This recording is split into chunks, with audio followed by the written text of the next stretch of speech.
Buenas tardes. Hoy hablaremos sobre la solidificación en metales y monocristales. Para dar inicio, quiero presentar a los dos integrantes de este grupo, los cuales son Dayana Carolina Rodríguez y Margie Natalie Rodríguez. Hablaremos sobre varios factores que se asocian a esta temática. Conoceremos cómo ocurre el proceso de solidificación en metales y monocristales, los tipos de soluciones sólidas metálicas que existen, las imperfecciones cristalinas, las técnicas experimentales y la importancia de este tema en la ingeniería industrial. Iniciaremos con la siguiente pregunta. ¿Qué es y cómo se da la solidificación en metales y monocristales? Entonces, la solidificación es un proceso físico en el que la sustancia líquida pasa a un estado sólido, debido a que hay una disminución de la temperatura y de la energía interna. En el caso de los monocristales, estos son materiales sólidos que tienen una estructura cristalina ordenada y uniforme. Para obtener los monocristales se requiere un control muy preciso de las condiciones de solidificación. Entonces, estos controles son la velocidad del enfriamiento, las composiciones, el flujo del líquido y la orientación del cristal. En el caso de los metales, la solidificación implica la formación de núcleos estables en el fundido. También implica el crecimiento de los núcleos hasta formar cristales y la estructura granular resultante. ¿Cómo se producen los metales y los monocristales? Entonces, los metales y los monocristales se pueden producir por cuatro medios, que es el medio de la fusión, la colada, el enfriamiento controlado y el tratamiento térmico. Entonces, empezamos a explicar em, la fusión. Entonces, en la fusión, los metales y los monocristales se producen mediante la fusión de los materiales sólidos en líquidos mediante una aplicación de calor. La fusión se utiliza para obtener una materia homogénea y libre de impurezas. Esta fusión en muchas ocasiones se realiza en hornos, pero hay otros tipos de fusión, otros tipos de elementos que se pueden realizar. Continuamos con la colada. En la colada, la colada es el proceso de verter en un material fundido, en un molde, eh, con la forma que se desea. La colada se utiliza para obtener piezas de metal con formas complejas o que se requiera en alta precisión dimensional. La colada se puede realizar por gravedad muchas veces, también se realiza por presión o por vacío. Continuamos con el enfriamiento controlado. El enfriamiento lento y controlado permite que los átomos y las moléculas se organicen en una estructura cristalina estable. El enfriamiento controlado se utiliza para influir en la microestructura y las propiedades de cada uno de los materiales, como la dureza, también la resistencia. ¿Listo? En el tratamiento térmico, este tratamiento térmico es el proceso de someter un material sólido a un ciclo de calentamiento o enfriamiento en una atmósfera controlada. El tratamiento térmico se utiliza para modificar la microestructura y las propiedades del material. El tratamiento térmico en muchas ocasiones se puede realizar por recocido, por el temple o por un endurecimiento superficial. Tenemos también las propiedades de los metales y los monocristales. La primera propiedad que tenemos es la conductividad. La conductividad, entonces, los metales y los monocristales son buenos conductores debido a la presencia de electrones libres en su estructura cristalina. Esto puede moverse fácilmente bajo la acción de un campo eléctrico o un campo térmico. Tenemos la segunda propiedad, que es la maleabilidad.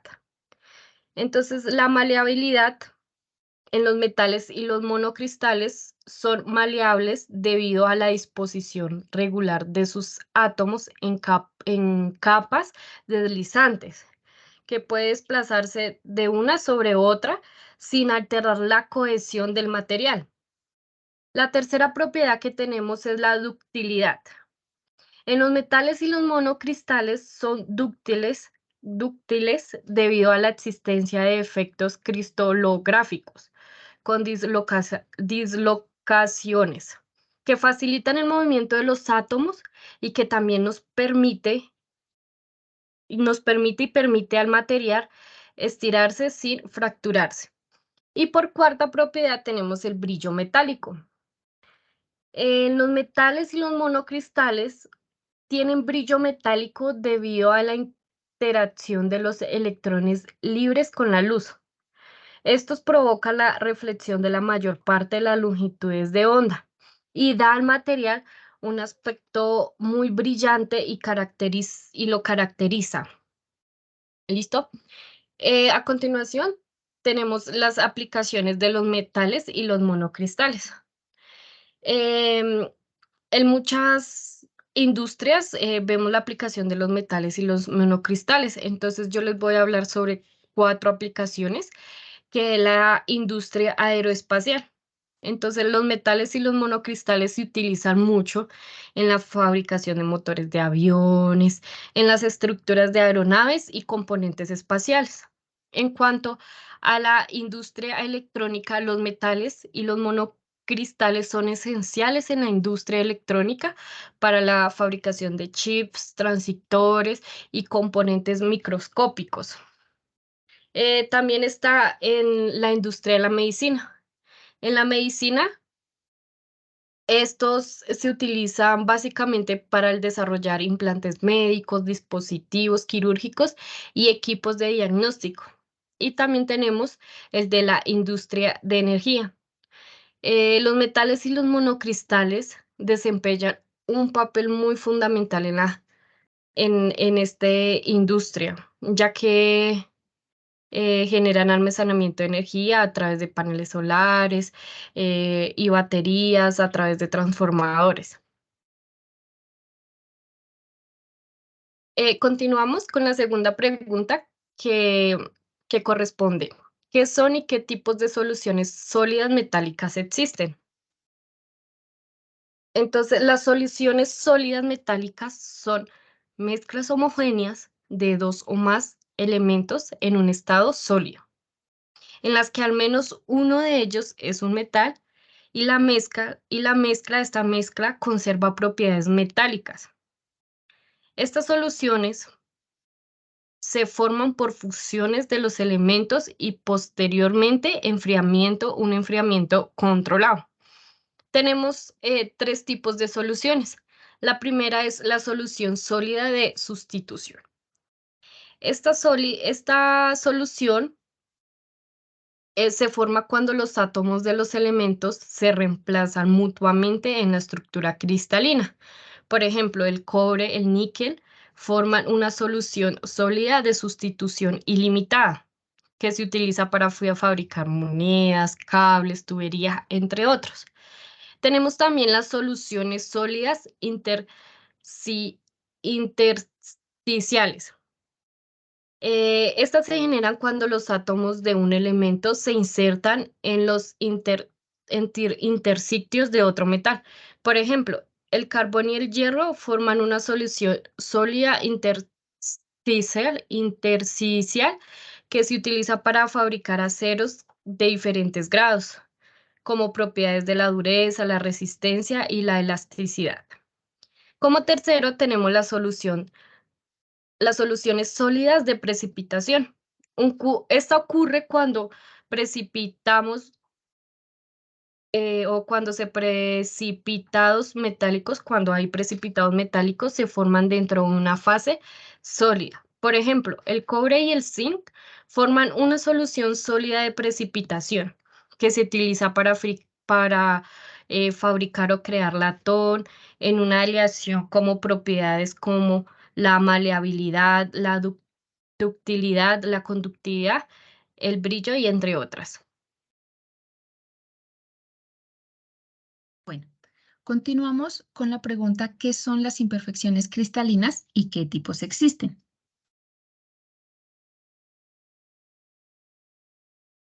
Las imperfecciones cristalinas son aquellos defectos o irregularidades en la estructura de un cristal que afectan su ordenamiento atómico.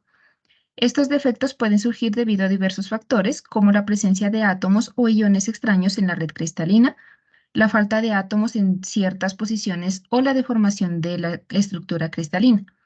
Estas imperfecciones son fundamentales en la ciencia de los materiales, ya que pueden tener un impacto significativo en las propiedades físicas y químicas de los materiales cristalinos, como lo son la conductividad eléctrica, la resistencia mecánica y la difusión de átomos o moléculas a través del cristal.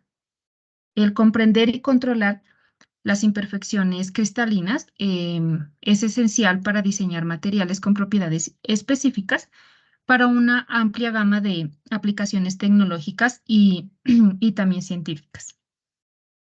Las imperfecciones en la red cristalina se clasifican ya sea según su forma y también según la geometría. Los tres grupos principales son, tenemos en primer lugar los defectos puntuales, que el defecto puntual más sencillo es la vacante de un sitio atómico en el que se ha desaparecido el átomo que lo ocupaba. Las vacantes pueden producirse durante la solidificación como resultado de perturbaciones locales durante el crecimiento de los cristales o también por reordenaciones atómicas en un cristal ya existente debido a la movilidad de los átomos. Como segundo tenemos a los defectos de línea o de una dimensión o las llamadas también dislocaciones. Los defectos lineales o dislocaciones en los sólidos cristalinos son defectos que provocan una distorsión de la red centrada en torno a una línea. Las dislocaciones se crean durante la solidificación de los sólidos cristalinos.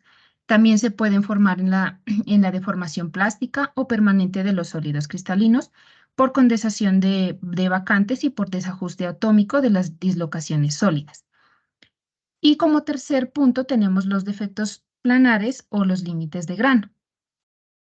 Los límites de grano son los defectos de la superficie de los materiales policristalinos que separan a los granos o cristales de diferentes orientaciones.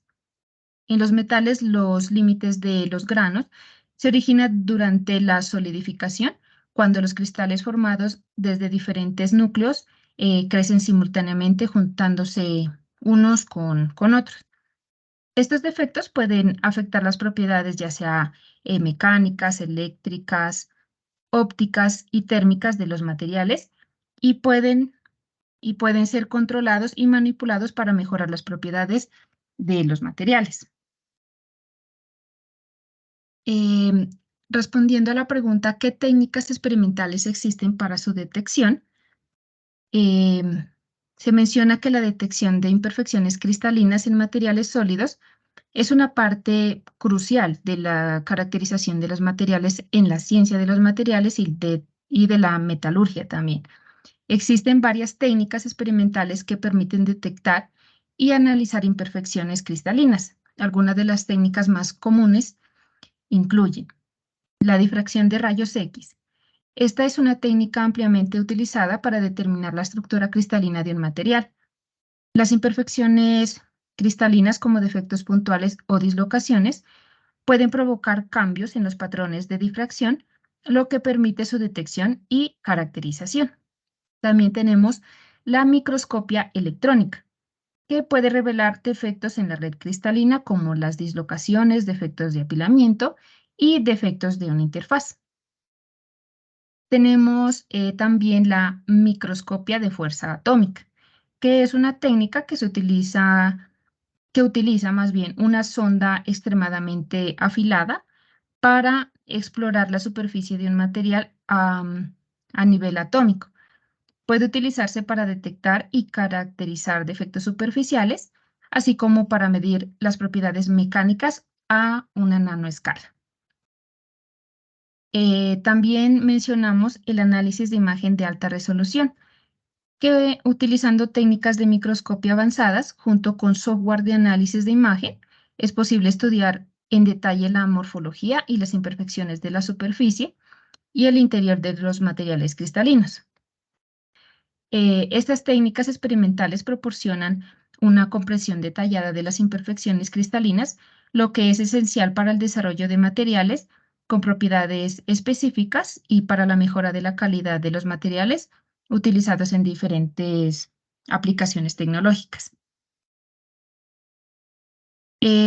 ¿Cuál es la importancia de la temática dentro de la ingeniería industrial? La importancia de esta temática en la ingeniería industrial radica en su influencia directa en la calidad y rendimiento de los materiales utilizados en la fabricación industrial, ya que el comprender y controlar las imperfecciones cristalinas es esencial para evitar problemas en la producción, mejorar la eficiencia de los procesos y desarrollar materiales avanzados y personalizados. Esto contribuye también significativamente a la mejora de la calidad de los productos industriales y a la competitividad en el campo de la ingeniería industrial. También debemos tener en cuenta como conclusión, y es la importancia de la investigación continua, ya que es fundamental seguir explorando las propiedades y comportamientos de los materiales para impulsar la innovación.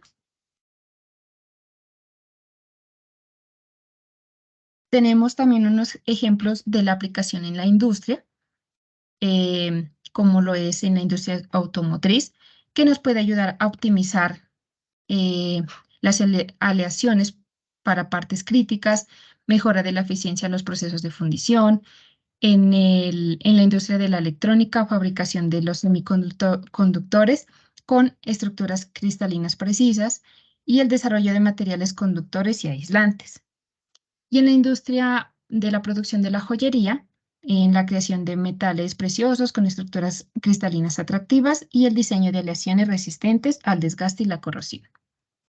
Muchas gracias por la atención prestada.